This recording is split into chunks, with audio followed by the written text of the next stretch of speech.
आज होली है 3 फरवरी 1967 की प्रातः क्लास। रूहानी बाप रूहानी बच्चों को समझा रहे हैं।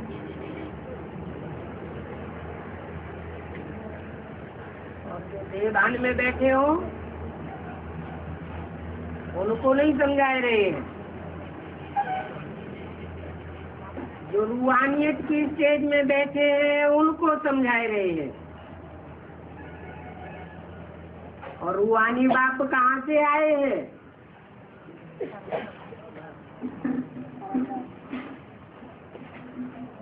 जिस्मानी दुनिया से नहीं आए हैं, रूहानी दुनिया से आए हैं, जिसका दूसरा नाम निर्वाण धाम है। वाणी से परे का धाम।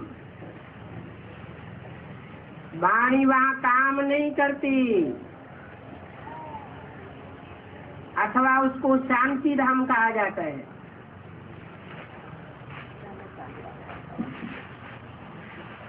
ये है तो गीता की बात।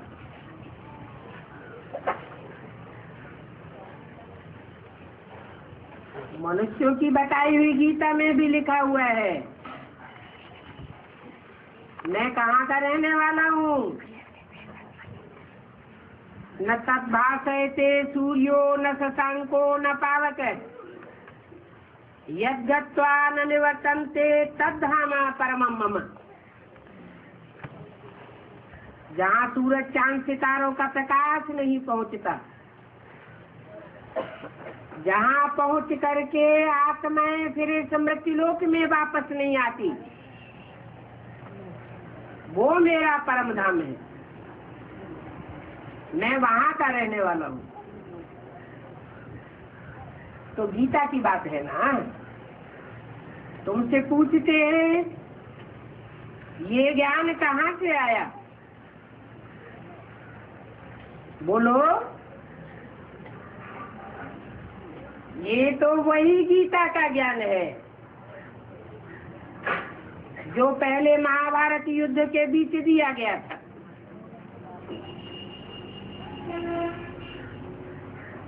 सिर्फ गलती ये हुई है कि शास्त्रकारों ने उसे हिंसक युद्ध दिखाई दिया है, जबकि ये हिंसा की बात नहीं है। देह अभिमानियों और रूहानियत की स्टेज में रहने वाले ब्राह्मणों की बात है। शास्त्रों में ही 2 प्रकार के ब्राह्मण गाए हुए हैं, रावण कुंभकर्ण मेघनाथ जैसे ब्राह्मण और गुरु वशिष्ठ विश्वामित्र जैसे रूहानियत को धारण करने वाले श्रेष्ठ ब्राह्मण। तो अभी भी ये गीता का ज्ञान चल रहा है। हिंसक युद्ध की बात नहीं है, रूहानियत और जिस्मानियत की लड़ाई है। ये ज्ञान और अज्ञान की लड़ाई है। वही गीता का एपिसोड चल रहा है जो 5000 वर्ष पहले चला था। शास्त्रों में भी लिखा हुआ है 5000 साल पहले महाभारत युद्ध हुआ था और भगवान ने आकर के ये गीता ज्ञान दिया था। सिर्फ गलती ये कर दी है कि शास्त्रों में दिखाई दिया है कि महाभारत युद्ध द्वापर के अंत में हुआ। अब भगवान अगर द्वापर के अंत में आवेगा तो क्या पापी कलयुग की स्थापना करा के जावेगा? भगवान पाप की दुनिया बनाने के लिए नहीं आता है। भगवान तो पुण्यात्माओं की दुनिया सतयुग स्थापन करने के लिए आता है।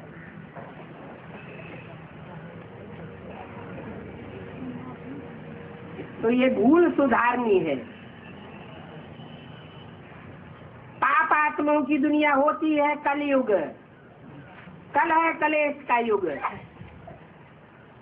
और पुण्यात्माओं की दुनिया होती है सत्ययुग, सत्यखंड, शक्ति आत्माओं की दुनिया है। जो भगवान की पढ़ाई हुई रूहानियत की पढ़ाई को पूरा पूरा धारण करते हैं। तो अगर कोई पूछता है ये ज्ञान कहाँ से आया, तो बताओ ये 5000 वर्ष पहले का वही भगवान का दिया हुआ गीता ज्ञान है, और फिर भगवान आकर के वो गीता ज्ञान सुना रहा है। ये गीता का पाठ चल रहा है और भगवान बाप पढ़ाते हैं।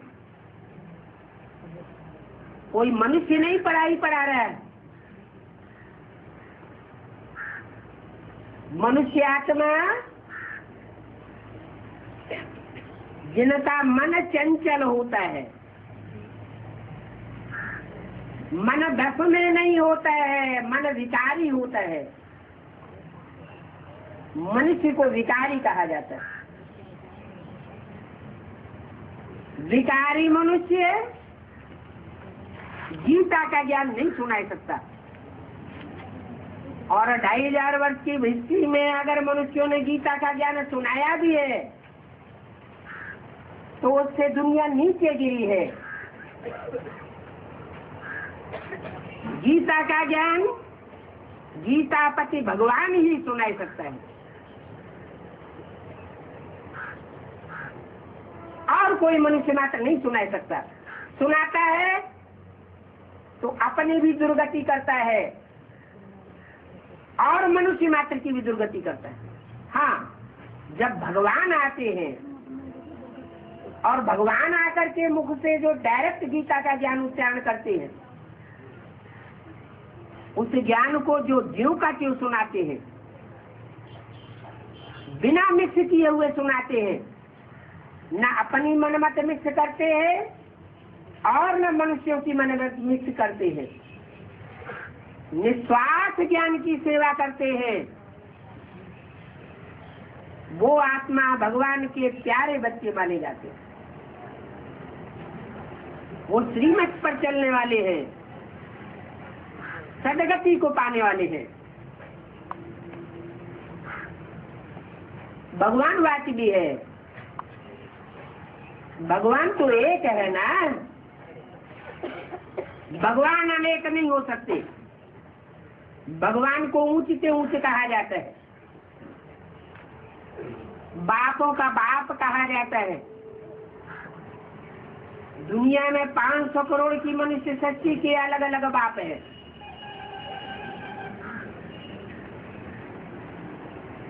और जो भी धर्म है उन धर्म पिताएं, उन धर्मों के धर्म पिताएं अलग अलग बाप है। वो भी महान धर्म पिताएं हैं। ग्रेट फादर्स कहे जाते हैं,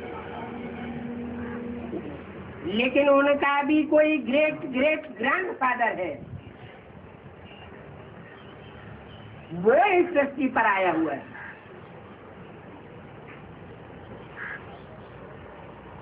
तो भगवान वाच है और वो एक ही है।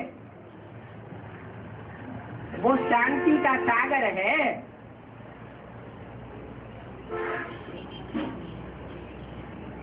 अशांति नहीं आती। जैसे सागर में अगर ऊंची ऊंची लहरें आती हैं तूफान के कारण, तो ऊपर ऊपर की लहरें होती हैं, अंदर से सागर शांत होता है।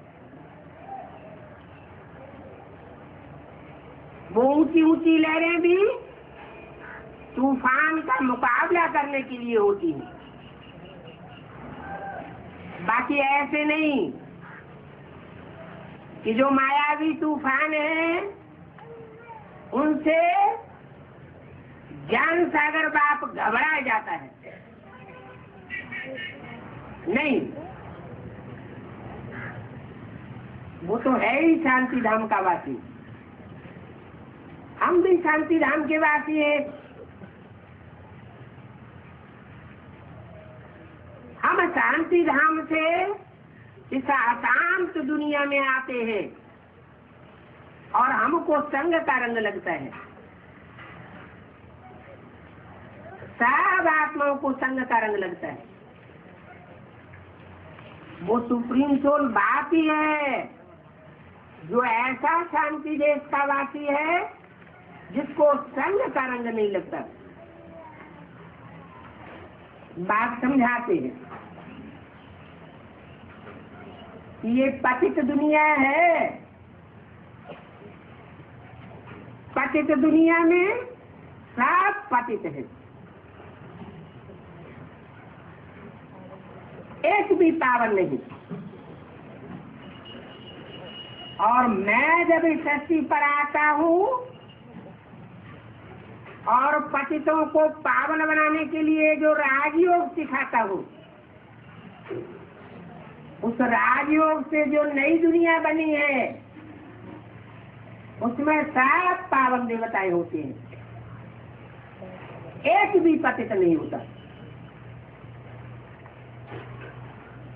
तुम भी जानते हो बरोबर हम आत्माएं तमो प्रधान है।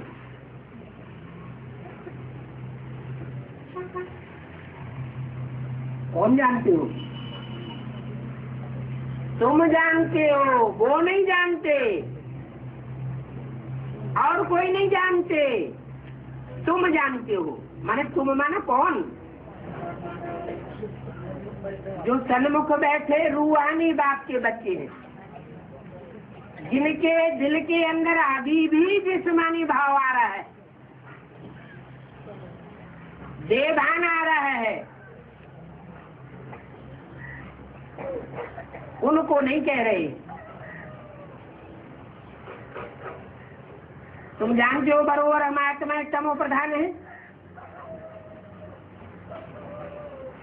जो अपन को तमो प्रधान मानेगा उसको क्या अहंकार आवेगा? जानते हो 84 का चक्कर खाकर सतो प्रधान से अब आकर हम तमो प्रधान बने। जानने वाले कौन है? तुम बच्चे। वो कितना जन्म लेने वाले हैं? पूरे 84 जन्म।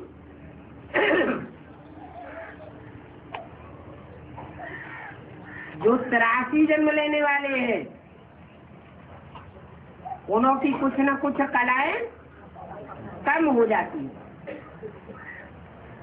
भगवान बाप के आने पर उन्होंने पूरा पुरुषार्थ नहीं किया, श्रीमत को पूरा फॉलो नहीं किया, तो आत्मा की कला घट जाती है। कुछ न कुछ देवान बना रहता है। उस देवान के कारण वो पूरे 84 जन्म लेने वाली शुद्ध रूहानियत वाली आत्मा नहीं बन पाती। और उन बच्चों को बाप नहीं पढ़ाते।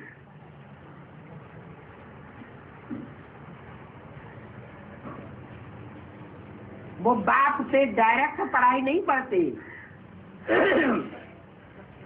इसलिए मुरली में कहा है जो मेरे सन्मुख आकर के 2 शब्द भी सुनेंगे वो स्वर्ग में क्यों नहीं आवेंगे? माना बाप के सन्मुख आकर सुनने वाली आत्माओं की संख्या सिर्फ 9 लाख है। 4.5 लाख अपने शरीर की आंखों से सन्मुख बैठ करके बाप को देखते हैं और कानों से सुनते हैं, और जो बाकी 4.5 लाख हैं वो प्रवेश करके उन साकार शरीरधारियों में प्रवेश करके पढ़ाई पढ़ते हैं। यहाँ बुद्धरूपी क्षेत्र में प्रवेश करते हैं और सतयुग में उन्हीं आत्माओं के गर्भ में प्रवेश करते हैं। टोटल मिला के 9 लाख आत्माएं हैं जो पूरे 84 जन्म लेती हैं।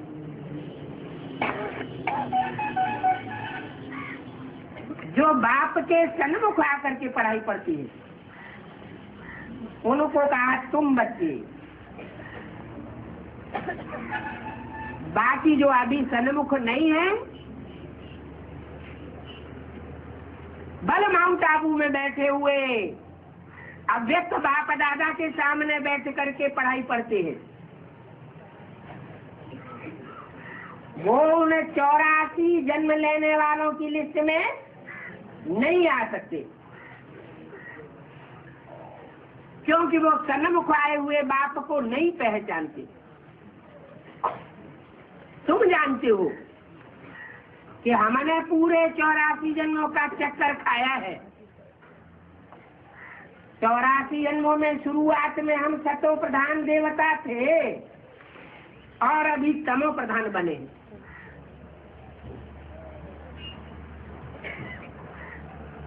तुमको अपनी सतो प्रधानता का अहंकार अभी नहीं आता है। ये पुरानी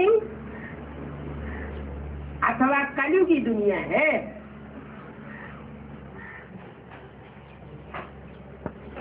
ये नाम सब अभी के हैं। पुरानी दुनिया के बाद फिर नई दुनिया होती है। भारतवासी इस बात को जानते हैं कि जब महाभारत लड़ाई लगी थी तभी नई दुनिया बनी थी। उस नई दुनिया को कौरवों ने नहीं स्थापन किया था, यादवों ने नहीं स्थापन किया था। किसने स्थापन किया था? पांडवों ने स्थापन किया था, भगवान की मदद से, भगवान की श्रीमत पर। कहाँ स्थापन किया था? यमुना के कंठे पर।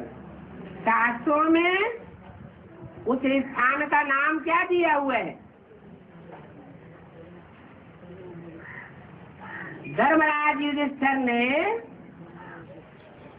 पांडवों को साथ लेकर के जो दुनिया स्थापन की थी, जो संगठन बनाया था, उसका नाम शास्त्रों में क्या दिया है?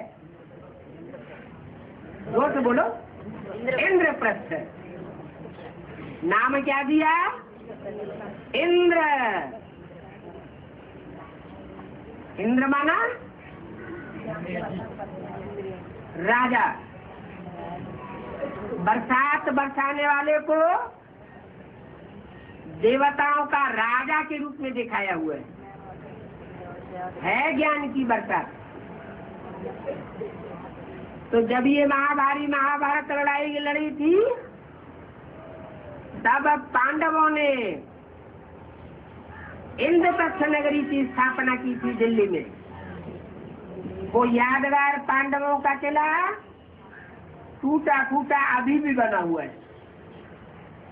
वो तो मनुष्यों का बनाया हुआ यादगार।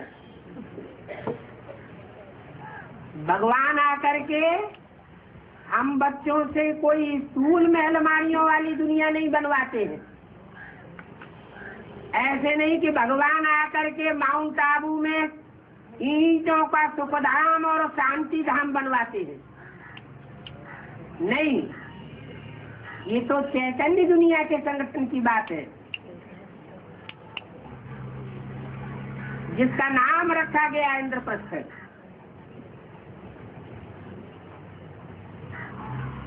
जब ये दुनिया बनाई गई थी उस समय ये राजयोग सिखाया गया है। सिर्फ भूल ये हुई है कि कल्प की आयु को भूल गए है। 5000 वर्ष पहले की बात, और उन्होंने हजारों लाखों वर्ष कल्प की आयु बता दी, और साथ साथ गीता के भगवान को भी भूल गए। द्वापर के आदि में जब मनुष्यों ने शास्त्र लिखे थे तो फिर भी शास्त्रों में कुछ सतो प्रधानता थी, इसलिए उस समय गीता में कृष्ण का नाम नहीं था, निराकारवादी रचना थी। बाद में जो देह अभिमानी सांडे हुए, उन्होंने कृष्ण उपासना के लोभ में कृष्ण का नाम डाल दिया,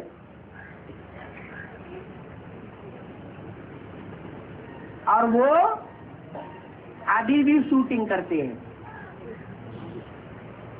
जिन्होंने कृष्ण का नाम डाल दिया वो अभी भी ब्राह्मण है, जो कम कलाओं के देवता बनने वाले हैं। वो ये शूटिंग कर देते हैं ताकि ये पता चल जाए कि ये भूल किसने की थी। गीता के भगवान का जो चित्र बनाया हुआ है पुराना, मनुष्यों के द्वारा बनाया गया हुआ, उन मनुष्यों ने खुद ही ये भूल कर दी। गीता का भगवान कौन पूछते हैं, चित्र बना देते हैं। एक तरफ शिवलिंग का चित्र दिखाते हैं और दूसरी तरफ कृष्ण का चित्र दिखाते हैं, कृष्ण बच्चे का चित्र, और पब्लिक से पूछते हैं गीता का भगवान कौन।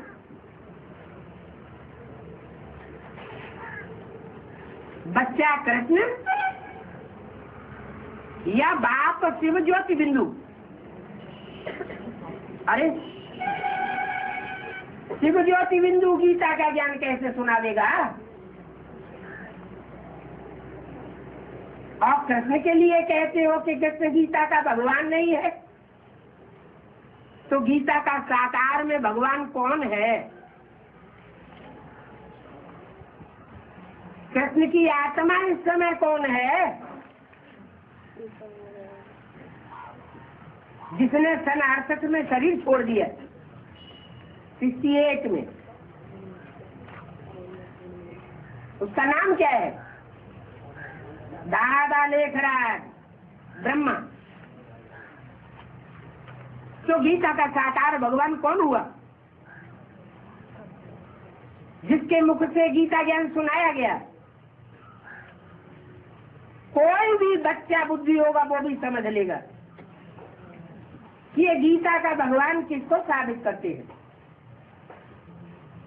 मुख से कहते हैं गीता का भगवान कृष्ण नहीं है, वो बच्चे के रूप में चित्र में दिखाई दिया है। वास्तव में बच्चे की बात नहीं है, बच्चा बुद्धि के रूप में पार्ट बजाने वाले की बात है। दादा लेखराज ब्रह्मा, जिनके मुख से 18 अध्याय गीता सुनाई गई, या कहो वेदवाणी सुनाई गई, वो कृष्ण की आत्मा ने बच्चा बुद्धि होने के कारण उसके गुह्यार्थ को नहीं समझा। उन्होंने ये समझ लिया कि सतयुग में पैदा होने वाला कृष्ण गीता का भगवान नहीं हो सकता, निराकार ज्योतिबिंदु शिव गीता का भगवान है। अरे शिव बिंदु बिंदु आत्माओं का बाप है या कोई दूसरा संबंध बनता है? बिंदी बिंदी आत्माएं सब आपस में भाई भाई, और उनका बाप सुप्रीम सोल शिव जो आत्माओं को अपना परिचय और बाप का परिचय देने वाला है, वो है उनका बाप। दूसरा कोई संबंध बनता ही नहीं। वो सुप्रीम सोल शिव जब साकार शरीर में प्रवेश करता है तो दूसरे दूसरे संबंध बनते हैं। उन दूसरे संबंधों में एक मुख्य संबंध है पति और पत्नी का। तो जब परम धाम छोड़ करके सृष्टि पर आता है तो किसी माता के तन में प्रवेश करके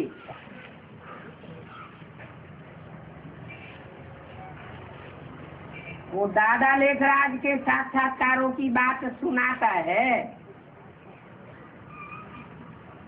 उन साक्षात्कारों की बात को जो पहले पहले सुनता है और समझता है और दूसरों को समझाता है, वो है गीता ज्ञान दाता बाप। बाप कहो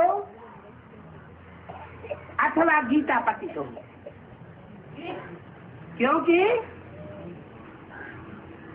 जो भी उसने सुना साक्षात्कारों की बात को, सुनने के साथ ही साथ परमात्मा शिव सुप्रीम सोल ने प्रवेश किया और प्रवेश करके उन साक्षात्कारों की बात को समझा भी और समझाया भी।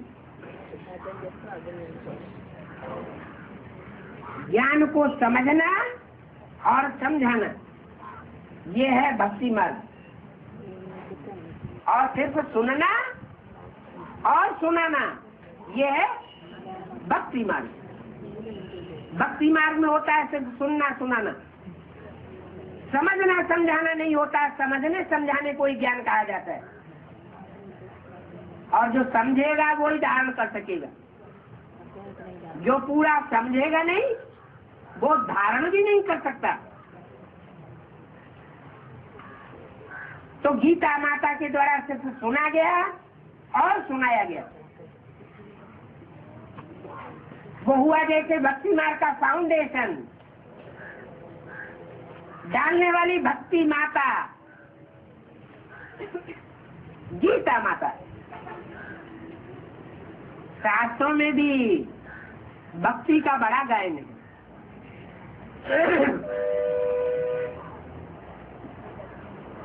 वो भक्ति कहाँ से आती है? माया रावण से आती है। कोई साधारण हस्ती से नहीं आती है।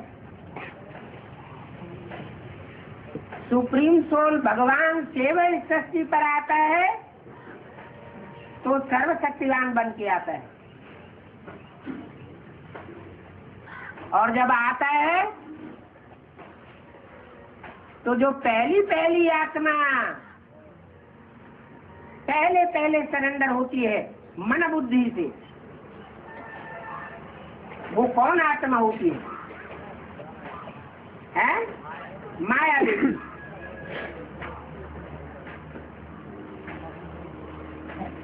वो माया बेटी पहले सरेंडर होने के कारण बुद्धि से सर्वशक्तिवान का टाइटल ले लेती है।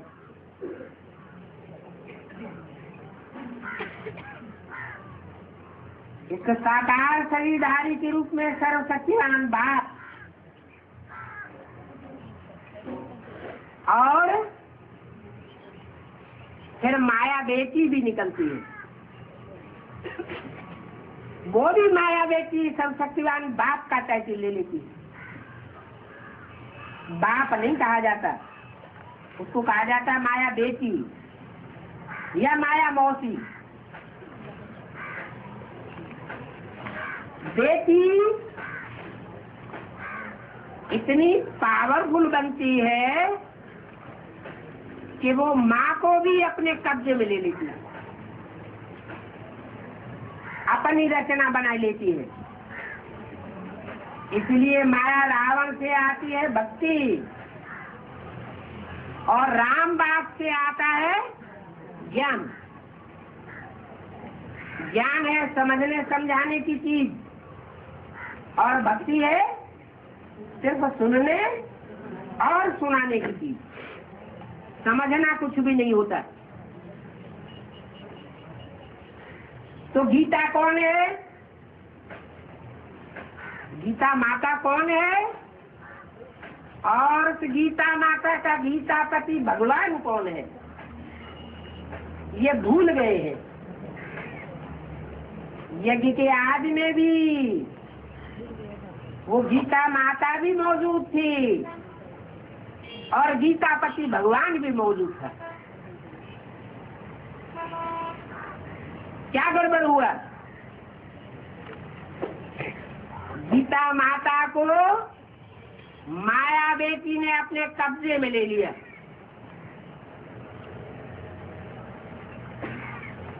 आदमी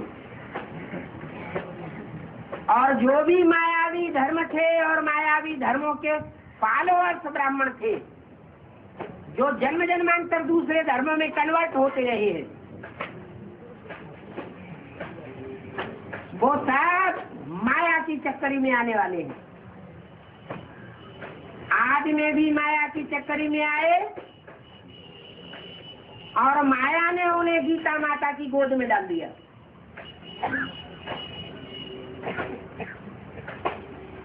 गीता माता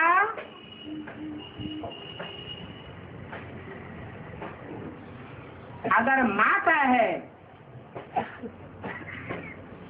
तो उसे अपने पति की भी पहचान होनी चाहिए। माया बेटी उस पहचान को, उस ज्ञान को भुला देती है। दुनिया में भी जब माया सवार होती है तो माताएं अपने पति का पक्ष नहीं लेती। किसका पक्ष लेती है? जो बच्चे बड़े बड़े कमाऊ हो जाते हैं, उन कमाऊ बच्चों की तरफदारी लेती है। बस यहीं से खेल बिगड़ जाता है। इसलिए बोला, स्थापना के साथ साथ यज्ञ कुंड से विनाश ज्वाला प्रज्वलित हुई।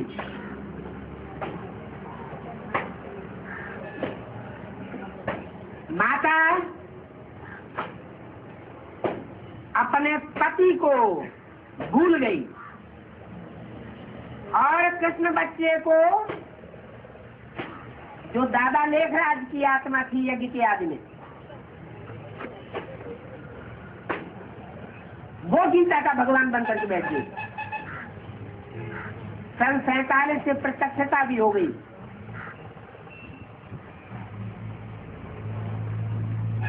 सन 47 से क्यों प्रत्यक्षता हुई? कृष्ण बच्चे के द्वारा क्यों प्रत्यक्षता हुई भगवान की? क्योंकि जो सूर्यवंशी बाप था वो इस झगड़े टंटे से अलग हो गया और सूर्यवंशी बाप के साथ जो भी सूर्यवंशी बच्चे थे वो सब अलग हो गए।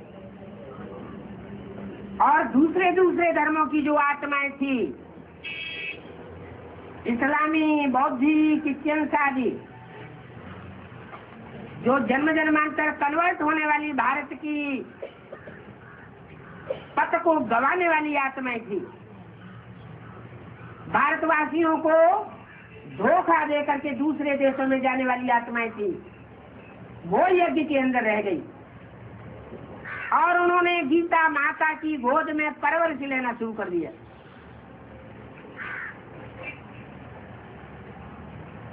इसलिए मुरली में बोला है, ऐसी ऐसी बच्चियां थी जो मम्मा बाबा को भी ड्रिल सिखाती थी। डायरेक्शन देती थी, टीचर बन करके बैठती थी। किसका?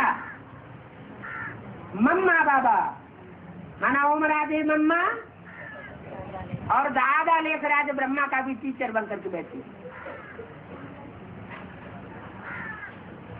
वहां से भूल शुरू हो गई। गीता का भगवान कौन हो गया? जो कृष्ण बच्चा है, क्योंकि बाप तो चला गया। जब बाप चला जाता है तो प्रॉपर्टी किसके हाथ में आती है? बड़े बच्चे के हाथ में आती है। 42 के आसपास बाप तो चला गया। माताओं ने थोड़े समय के लिए यज्ञ की संभाल की, लेकिन जब बच्चा थोड़ा बड़ा हुआ तो सन 47 में 46 में सुप्रीम सोल शिव ने उसमें प्रवेश कर लिया। राम फेल हो गया और कृष्ण बच्चा उस समय आरंभिक एग्जाम में पास हो गया। तो सुप्रीम सोल शिव ने उसका आधार लिया और ज्ञान सुनाना शुरू कर दिया। बोला है, मालूम कैसे पड़ता है इनमें बाप भगवान है? जब ज्ञान देते हैं तो पता चलता है। अच्छा, सुप्रीम सोल बाप ने कृष्ण बच्चे में ही क्यों प्रवेश किया? माताएं भी तो थी, माताएं भी तो पति की ही होती है। माता का टाइटल तो मिलता है तब जब पतितपना आ जाता है। तो माताओं के द्वारा भगवान क्यों नहीं प्रत्यक्ष हुआ?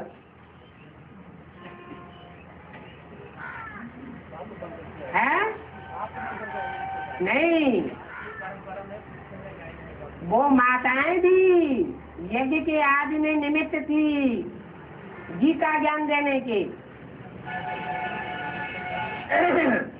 लेकिन जब बच्चे बड़े बड़े हो जाते हैं, कृष्ण बच्चे की बात अलग, और भी तो दूसरे धर्म के बच्चे थे।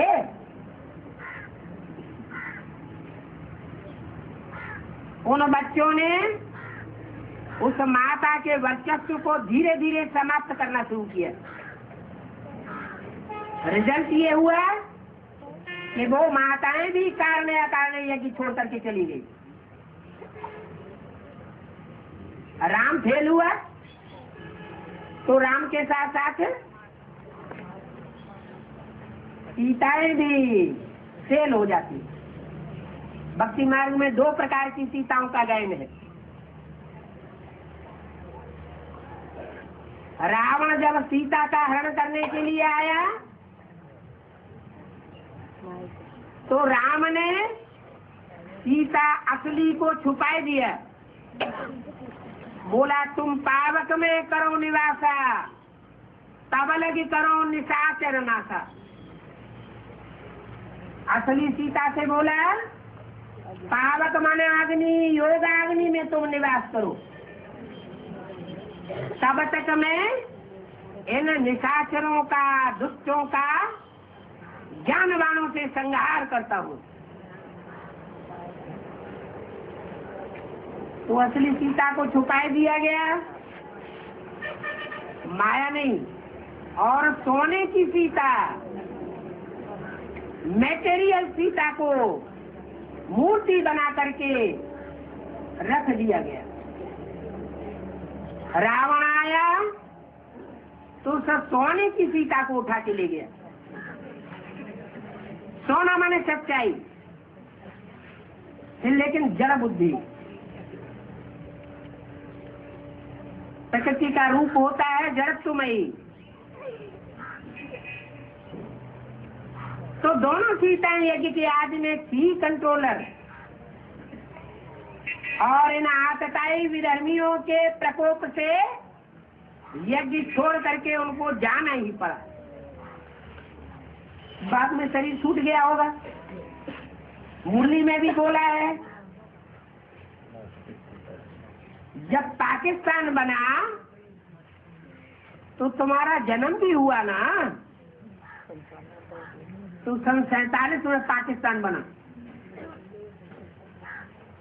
47 में जब पाकिस्तान बना तो जरूर है जो लक्ष्मी नारायण बनने वाली आत्माएं हैं उनमें से कोई एक ऐसी आत्मा जरूर है जिसका शारीरिक जन्म हुआ।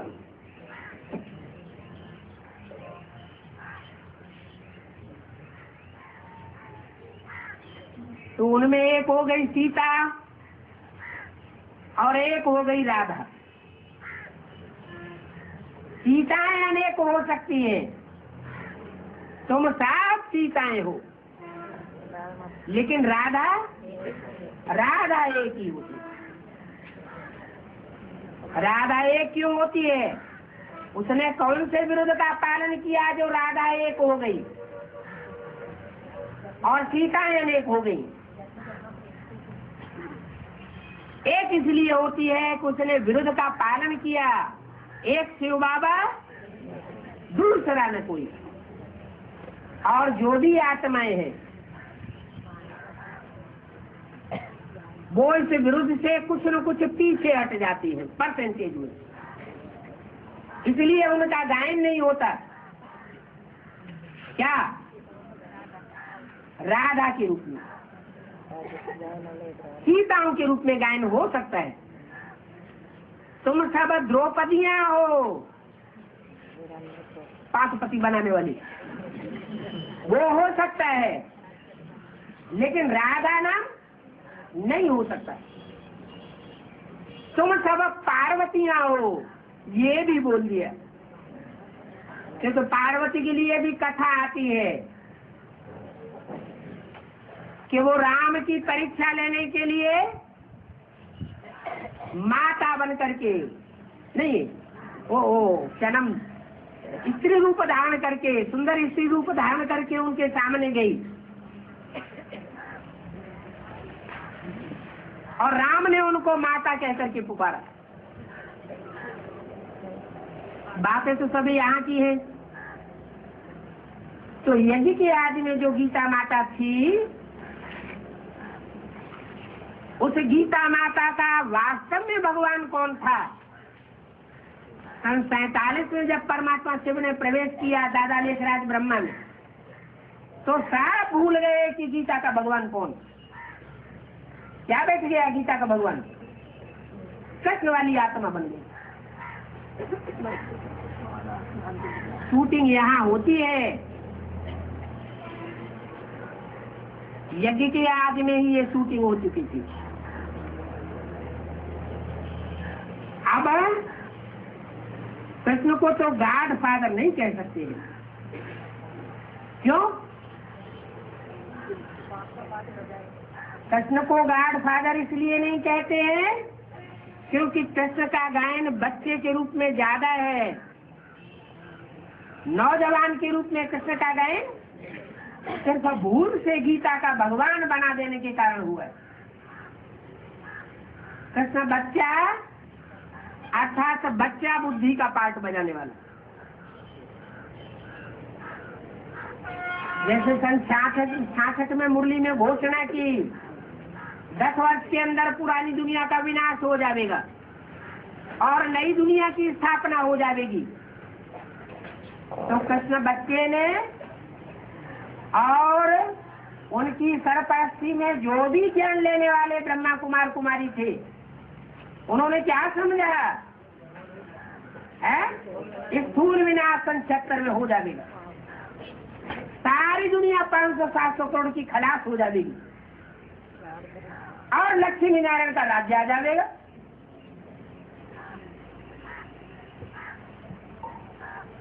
सत्तर 76 पूरा होते होते ये आस लगी रही कि एक दिन में भी दुनिया का विनाश हो सकता है, एक दिन के अंदर भी नई दुनिया की स्थापना हो सकती है। अरे कोई चमत्कार होना है क्या? भगवान कोई बाजीगर तो बन करके नहीं आता है। कि हथेली पर फूंक मारी और लड्डू पेड़ा बन गया। भगवान कोई भी प्रकृति के नियमों को नहीं तोड़ता। वो ज्ञान की बात कृष्ण बच्चा बुद्धि दादा लेखराज की बुद्धि में नहीं आई, और उनके जो भी फॉलोअर्स थे उनकी बुद्धि में भी ये बात नहीं बैठी। अब तक भी जो भी दादा लेखराज ब्रह्मा कहो, गुलजार दादी के अंदर आने वाली बाप दादा की सोल कहो, उनके स्वरूप में श्रद्धा रखने वाले जो भी ब्रह्मा मात्र हैं, उनमें से किसी की बुद्धि में नहीं बैठ रहा है कि गीता का भगवान कृष्ण दादा लेखराज नहीं हो सकता। फिर ये भी नहीं बताते कि गीता का साकार भगवान आखिर कौन है, वो तो बताओ। जैसे ज्ञान सुनाते हैं भगवान सर्वव्यापी नहीं है। अच्छा ठीक है, सर्वव्यापी नहीं है, फिर ये तो बताओ कि एक व्यापी कहाँ है। तो एक व्यापी भी नहीं बता पाते, तो इसको कहेंगे बच्चा बुद्धि की बुद्धि का कमाल। बाप आकर के सारी स्थिति क्लियर कर देते हैं हम बच्चों के सामने कि कृष्ण गीता का भगवान नहीं है। गीता का भगवान तो वो ही हो सकता है जो बच्चा बाप समान स्टेज को धारण कर सकता है।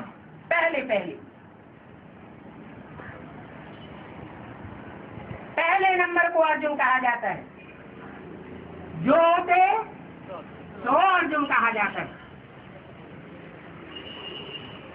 तो यज्ञ के आज में शरीर छोड़ने वाली वही ज्ञान सूर्य वाली आत्मा जिसको भगवान ने आकर के पहले ज्ञान दिया था,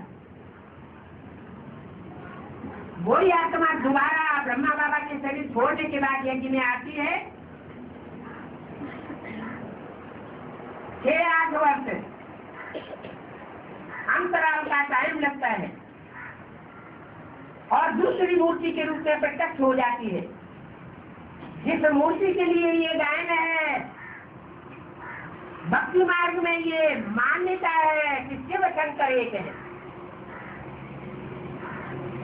एक है नहीं, आत्माएं तो अलग अलग हैं, लेकिन एक ही शरीर के द्वारा दोनों आत्माएं कार्य करती हैं। देखने वालों को पता नहीं लग सकता ये कौन सी आत्मा कार्य कर रही है। माना शंकर की सोल याद की ऐसी स्टेज धारण करती है जैसे बाप निराकार सेवक, वैसे निशंकर की स्टेज धारण करने वाली शंकर की सोल बन जाती है। इसलिए भक्ति मार्ग में शिव शंकर को मिला के नहीं किया है। 35 करोड़ देवताओं में से किसी को भी शिव के साथ मिलाकर एक नहीं किया। ब्रह्मा को भी शिव के साथ मिलाकर एक नहीं किया। ब्रह्मा शिव नहीं कहा जाता या शिव ब्रह्मा नहीं कहा जाता, और विष्णु को भी शिव के साथ मिलाकर एक नहीं किया। उनकी भी स्थिति नीचे है। शिव विष्णु नहीं कहा जाता, क्या कहा जाता है? शिव शंकर। जहाँ भी शिव का नाम लिया जाएगा, शिव के साथ शंकर की मूर्ति को जरूर जोड़ेंगे। क्यों? क्योंकि शिव को ज्ञान सुनाने के लिए कोई मुकर्रर रथ चाहिए। ब्रह्मा का तन लेते हैं, लेकिन ब्रह्मा तो अनेकों के नाम है। यज्ञ के आदि में 2 माताएं थी, वो भी जैसे ब्रह्मा हो गई। सन 47 में दादा लेखराज में प्रवेश किया, ज्ञान सुनाया, वो भी ब्रह्मा हो गया।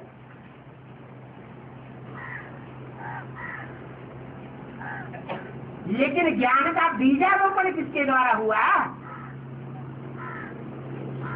ज्ञान का बीज बोने वाले सभी ब्रह्मा तो नहीं हो सकते।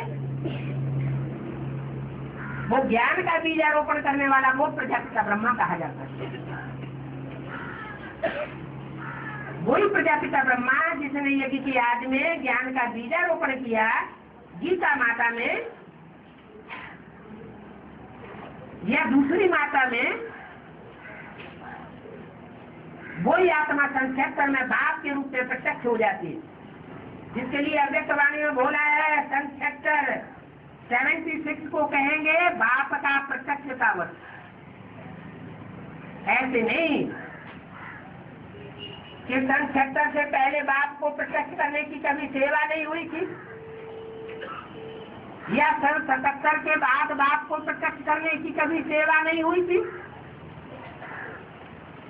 सेवा तो हुई पहले भी और बाद में भी, लेकिन और कोई वर्षों में बाप का प्रत्यक्षता वर्ष नहीं मनाया गया। क्यों नहीं मनाया गया?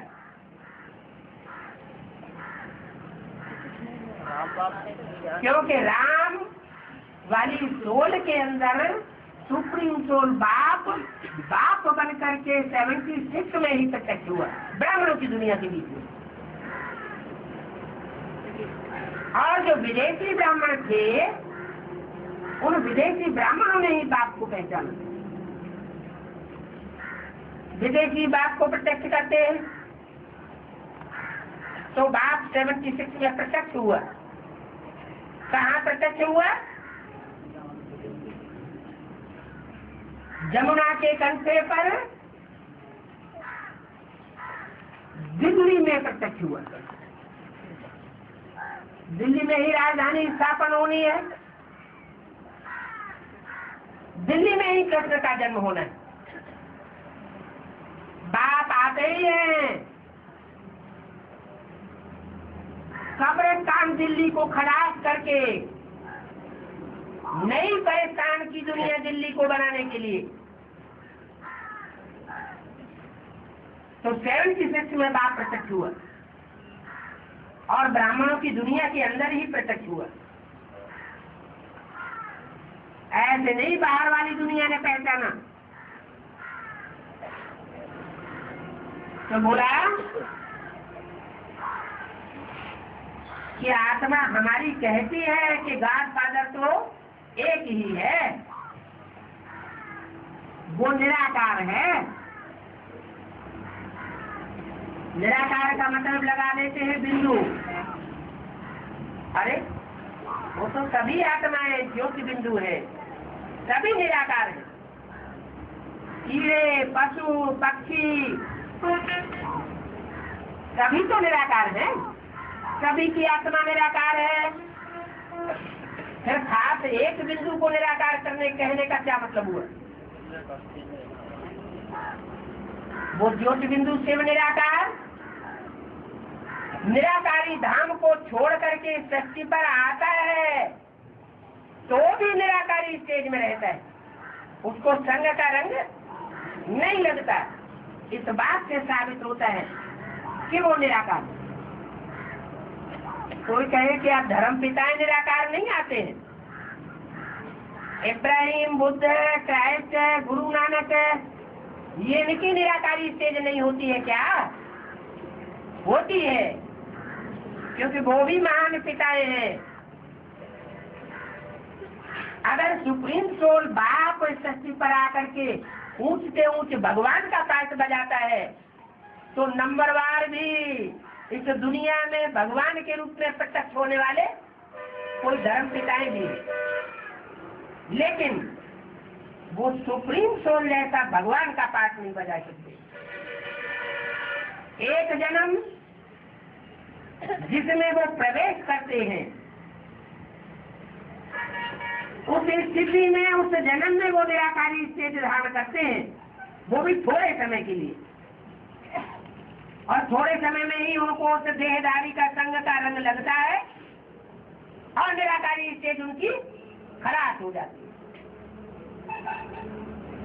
चाहे वो कोई विवेकानंद की आत्मा हो, चाहे आचार्य रजनीश की आत्मा हो, चाहे कोई भी ऊपर से उतरने वाली आत्मा हो, वो थोड़े समय तक सतो प्रधान निसंकल्प की स्टेज में रह सकती है और जल्दी ही उसको संग का रंग लगता है और निराकारी से साकारी हो जाती है, देह अभिमानी बन जाती है। और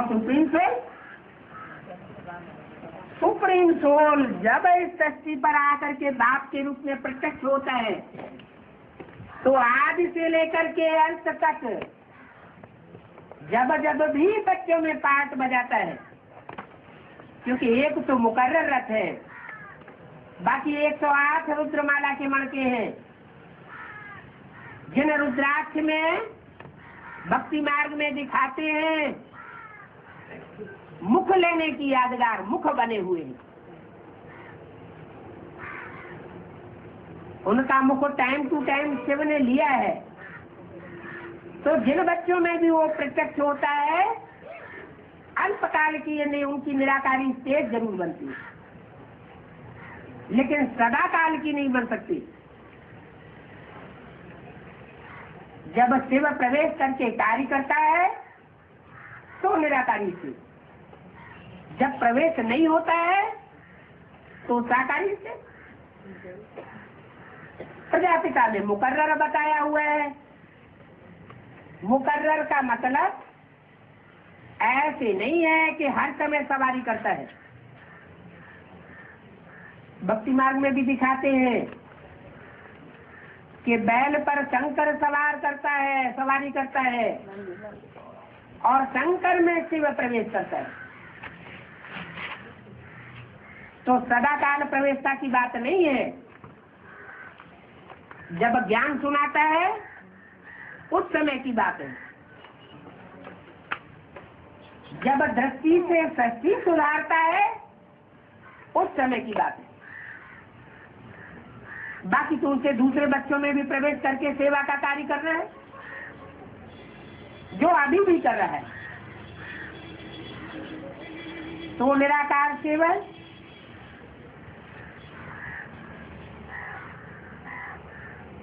इस सृष्टि पर आकर के सदैव निराकारी पाठ बजाता है। कभी आकारी बजाए कभी साकारी बजाए, ये हो नहीं सकता। साकार में प्रवेश करने के बावजूद भी वो निसंकल्प की स्टेज में रहता है।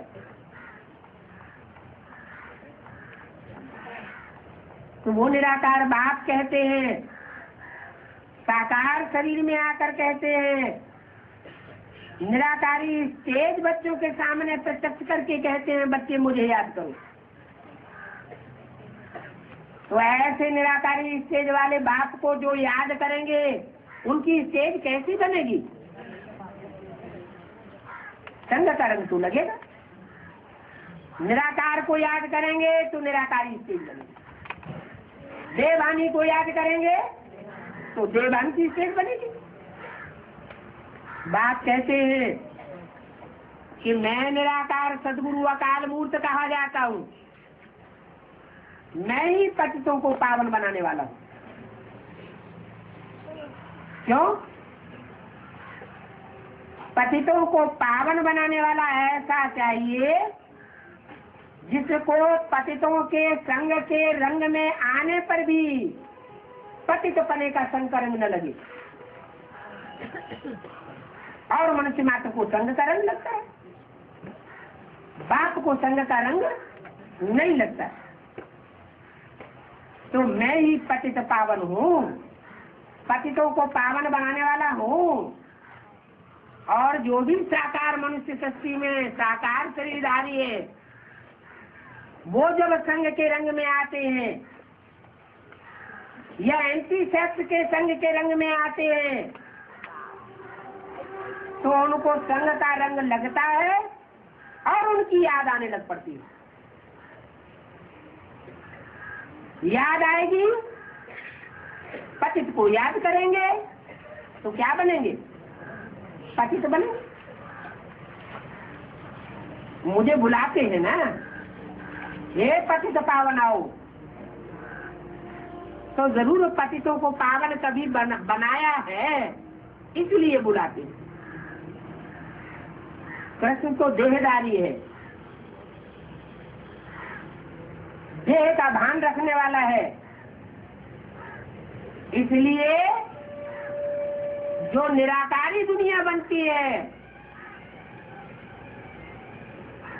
जो तुम बच्चे इस साकार सृष्टि पर परमधाम को उतारते हो, उस दुनिया में कृष्ण की सोल साकार शरीर से नहीं रह पाती। अगर वो भी साकार शरीर से रही होती तो फिर उसको देहधारी नहीं कहा जाता। निराकारी स्टेज को धारण करने वाले तुम सिर्फ 4.5 लाख बच्चे हो। 9 लाख सितारे आसमान में गाए हुए हैं। वो सितारे हैं आसमान के जड़ सितारे, और तुम बच्चे हो आसमान के माना ऊंची स्टेज में रहने वाले आसमानी साकारी सितारे। उनमें से भी 4.5 लाख हैं चंद्रमा की रोशनी में रहबरी में रहने वाले चंद्रवंशी सितारे। चंद्रमा की रोशनी में रहते हैं तो चंद्रमा के प्रभाव को कभी कभी खत्म भी कर लेते हैं, अपने प्रभाव को प्रत्यक्ष करते हैं। यहाँ तक अपने प्रभाव को प्रत्यक्ष करते हैं कि अहंकार में आकर कहने लग पड़ते हैं ब्रह्मा विष्णु शंकर कोई नहीं, हम आत्मा ही ब्रह्मा विष्णु शंकर। पोस्टर छपा दो त्रिमूर्ति का, त्रिमूर्ति के द्वारा शिव की स्थापना होनी है नई दुनिया की, हम हैं त्रिमूर्ति। अरे त्रिमूर्ति शिव कहा जाता है तो जो 3 मूर्तियों वाला शिव है उसकी 3 मूर्तियां तो शेर के रूप में जंगल में दहाड़ करती हुई भक्ति मार्ग में दिखाई जाती है। जब वो मूर्तियां दहाड़ करती हैं तो दुनिया में कोई मनुष्य मात्र नहीं है जो उनका मुकाबला कर सके। जैसे जंगल में शेर जब दहाड़ता है तो कोई भी जानवर की हिम्मत नहीं है उसका मुकाबला करने की, चाहे ब्रह्मा की मूर्ति हो, चाहे शंकर की दूसरी मूर्ति हो, और चाहे विष्णु की तीसरी मूर्ति हो। इसलिए मुरली में बोला है कि ब्रह्मा की मूर्ति तो अभी है, शंकर और विष्णु की मूर्ति कहाँ है? ये तीनों मूर्तियां बोलती हैं या नहीं बोलती है? गूंगी है क्या? ब्रह्मा तो बोलता है, विष्णु और शंकर क्यों नहीं बोलते? अरे जब वो प्रत्यक्ष होंगे तभी तो बोलेंगे, उनका टाइम लूधा हुआ है। ऐसे नहीं कि दूसरी मूर्ति शंकर की प्रत्यक्ष होती है तो ब्रह्मा की मूर्ति गुम हो जाती है तो वो बोलना बंद कर देती है। नहीं, बोलना बंद नहीं करती।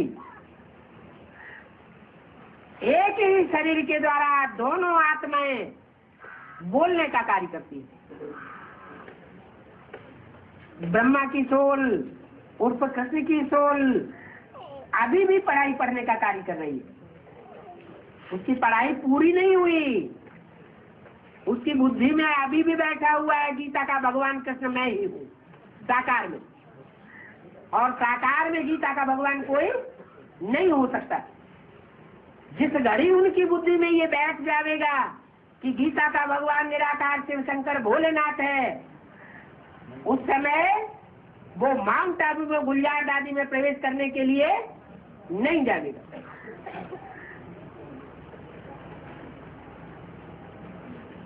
तो बाप शिव कहते हैं मुझे अपना कोई शरीर नहीं है, मैं हूं तो निराकार आत्माओं का बाप, मनुष्यों का बाप नहीं हूं। मनुष्यों का बाप कौन है? मनुष्यों का बाप है मनुष्य। कौन मनुष्य? जिसको शत्रु की रंगमंच पर पहले पहले ज्ञान सुनाने का पाठ मिला, ईश्वरीय ज्ञान उस मनुष्य शक्ति के बाप के द्वारा मिलना शुरू होता है। तो ये पक्का कर देना चाहिए बार बार क्या कि हम आत्माएं इस निराकार बाप से वर्षा लेती और कोई से वर्षा नहीं लेती। ओम शांति।